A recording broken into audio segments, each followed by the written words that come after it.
Charity, this is a new video.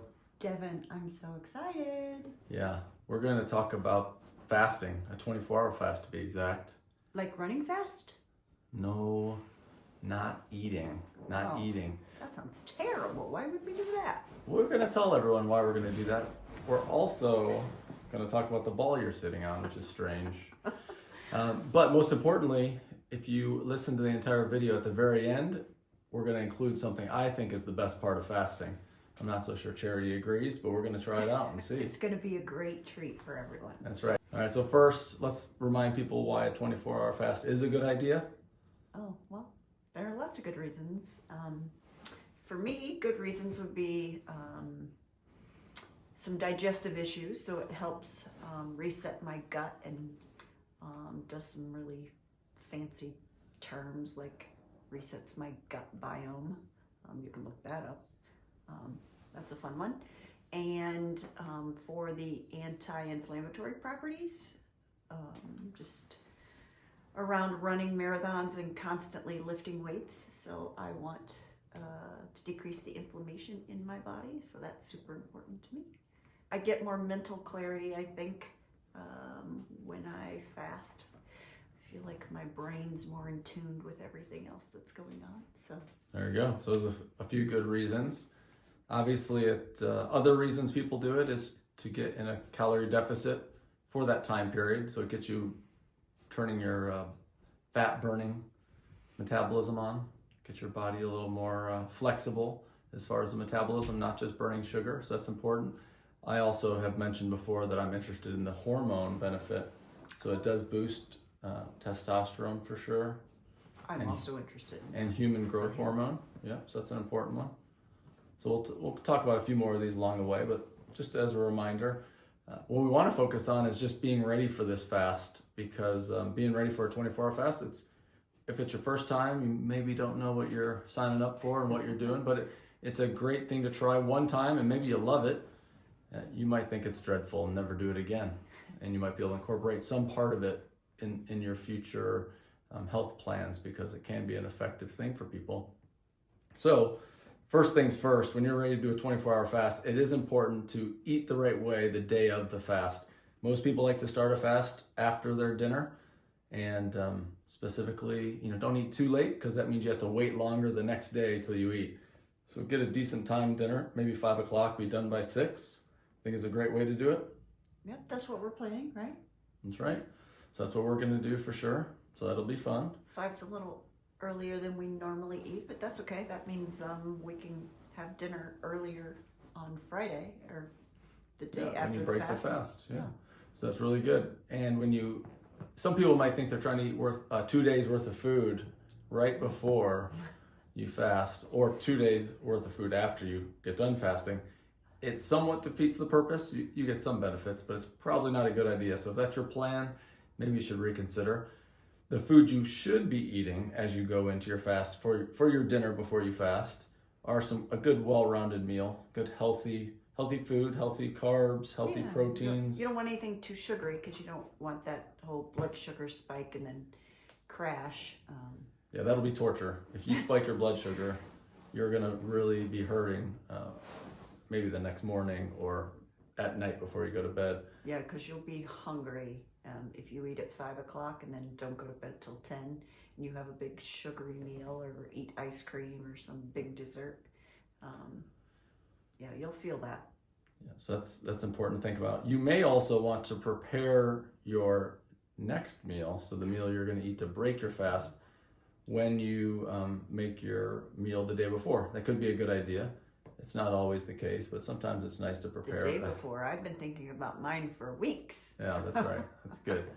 So that's also something to consider. So on that note, what should people be eating to break their fast? What do you think? A big bowl of ice cream, you said that's a good idea or a bad idea? It's always a bad idea. A little bowl of ice cream is sometimes a good idea. But you want something small and nutritious to start refeeding your body. So I have to have a small dinner to break my fast? No. You just want, listen to your body, but probably just some sort of snack that's light, and then an hour or two later eat a bigger meal. That's what we're planning on doing. That's what we say we're planning on doing anyway. Yeah. And I think specifically what I intend to do is have some kind of yogurt. Experts say that's a good thing to get in your stomach first.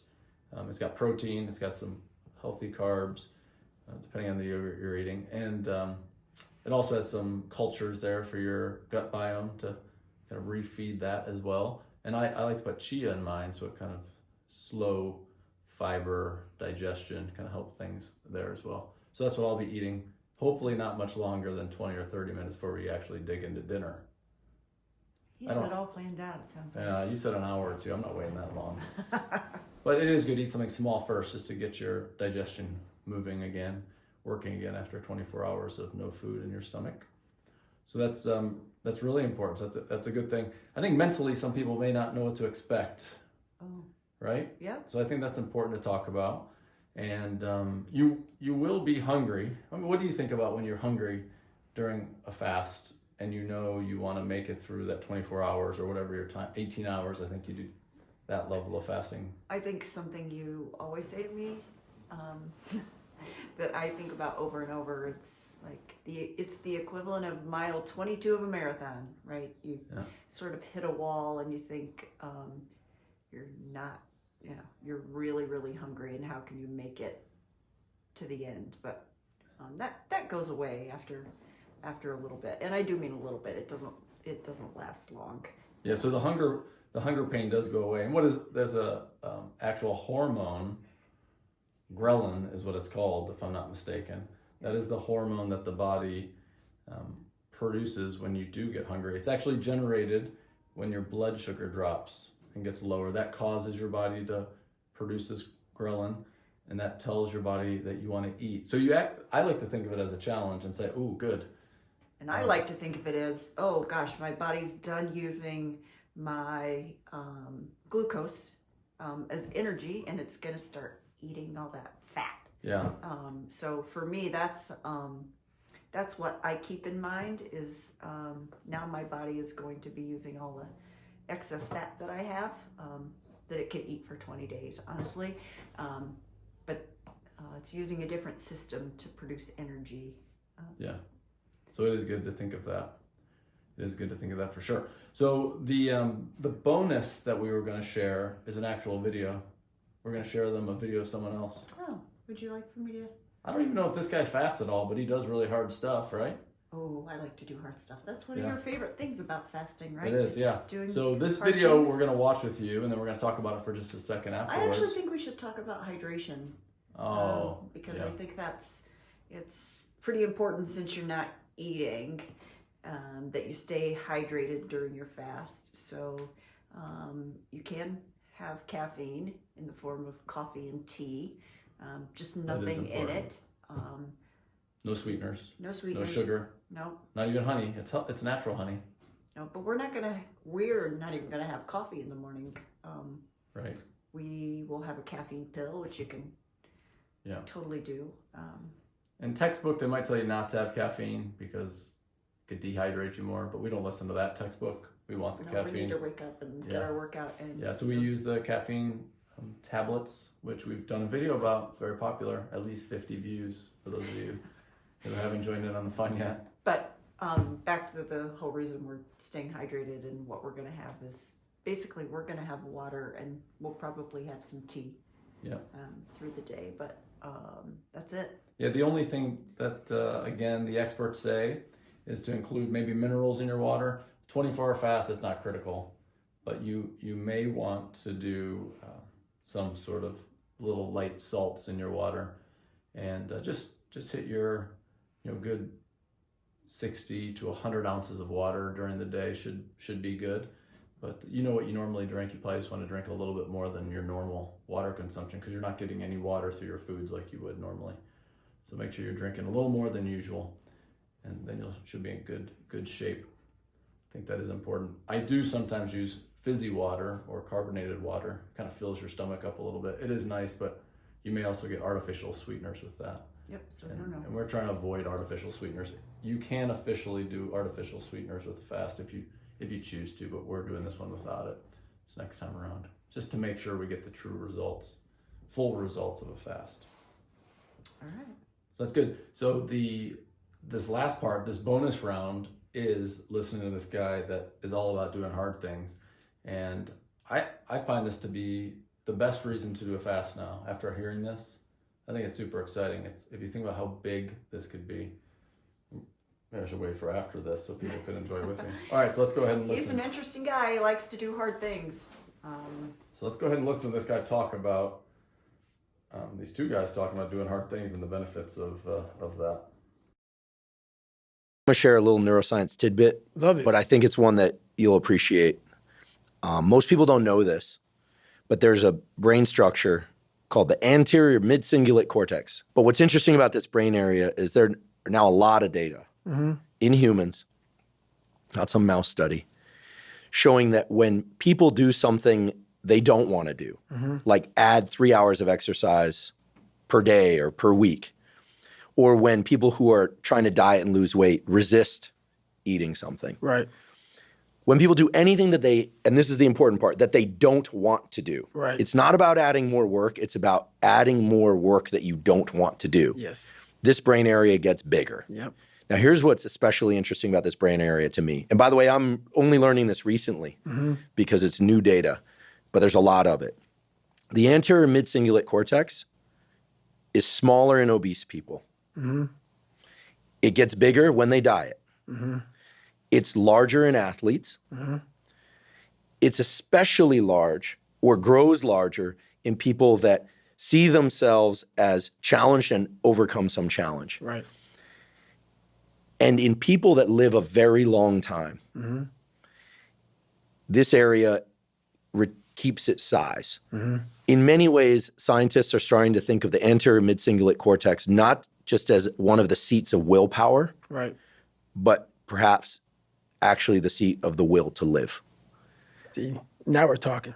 And when I learned about the anterior mid-cingulate cortex, I was like almost out of my seat. And I've been in the neuroscience game since I was 20. Now we're the we're same talking. age. And I was so pumped because I've heard of the amygdala, fear, prefrontal cortex, it's planning and action. I could tell you every brain area and I teach neuroanatomy to medical students. But when I started seeing the data on the anterior mid-cingulate cortex, I was like, whoa, this is interesting. Yep. And all the data point to the fact that we can build this area up. Yep. But that as quickly as we build it up, if we don't continue to invest in things that are hard for us, that we don't want to do, that's the part that feels so Goggin-esque Yes, sir. to me, that we don't want to do. All right, what do you think about that? I bet David Goggins' ACC is like Yeah. 3/4 of his brain. Yeah, David Goggins. So that was David Goggins talking to Dr. Andrew Huberman. Huberman does a lot of really cool topics. And this particular one was really exciting to me. Whenever I listen to it, I've listened to it like 10 times. And whenever I listen to it, I actually want to go do something difficult. Like right now, I want to go do something that, like go outside, it's like 10 degrees. And So- I want to do a brain scan and see how big my ACC is. Yeah, you have a big ACC as well. You like to do, or you do hard things. So the point of this is when you're at hour 4 or hour 10, hour 20, I don't know when it's going to happen to you, but at some point you're going to think doing a 24-hour fast sucks. Even though you were maybe excited to do it, or maybe you have not been excited to do it at all. At some point you're going to hate the idea of doing that. And you do have a choice. I mean, you could stop and you could eat and no harm, no foul. It's not going to hurt you. But you also can do what these guys just talked about and persevere through a difficult situation, right? Yeah, what about people who have no willpower and they don't ever do hard things? I mean, Yeah. I mean, think about if doing a fast actually helps grow that part of your brain that then enables you to be more effective at doing a hard thing next time you have to do it, whether it be at work or in the gym or in the kitchen or in the snack food aisle at the grocery store. It's just like foundational around how you decide to do things. And basically, willpower, I love not just willpower, but the will to live. Just think if that's actually the case. I mean, how crazy would it be in 20 years we find out that this ACC actually is something that helps you live longer. I do like the mental aspects of being able to do hard things. Adversity is something that teaches you lots of things. And I think that's good throughout your life, you know, knowing how to navigate things that are difficult. And if you don't do them on a routine basis, then they cause you stress and, you know. Yeah. As opposed to where you almost welcome hard things for the challenge. And everyone has some area of their life that they are skillful or they are confident in, and they probably take on hard things all the time. But then others, maybe they don't consider themselves skillful, and it could be talking about health too, like eating or nutrition, exercise, any of those things. So it's a good example. So it's, if anything can motivate you. I mean, I think that video could motivate some people to say, oh yeah, let's do this 24-hour fast, because it'll grow my ACC. Don't ask me to say the area of the brain. What's it called again? Anterior cingulate cortex. Yeah, she knows, she's smart. So I need to work on that. So there you go. That's another great reason to do a fast. The other reasons, we talked about a bunch. There's about 10 different benefits of fasting. And no, you might not get all those benefits that last forever when you do it once. This is meant to be a try for you if you've never done it before. You might love fasting, love the way it makes you feel. You might want to try it again, 24 hours. You might want to do 18-hour fasts. I know this is, for me, it's a trial at 24 hours to see if I maybe want to do it once a week or once a month as a way to just have a healthier body and mind both, because those are two benefits of fasting. So hopefully you enjoyed this little video. Charity, what else do you have to tell the people? I think I'm going into it just thinking that it's part of my lifestyle, that I'm going to do it once a week because I want the benefits from it. So I don't look at it as a one-time challenge for me. It's going to be part of my lifestyle. So that means I'm going to be doing it once a week too, doesn't it? Misery loves company. Oh yes. I don't want to do it. That's good, because that means it's going to make my ACC grow when I do it. Biggest ACC ever. Oh, I'm trying to keep up with hers. All right. Thank you.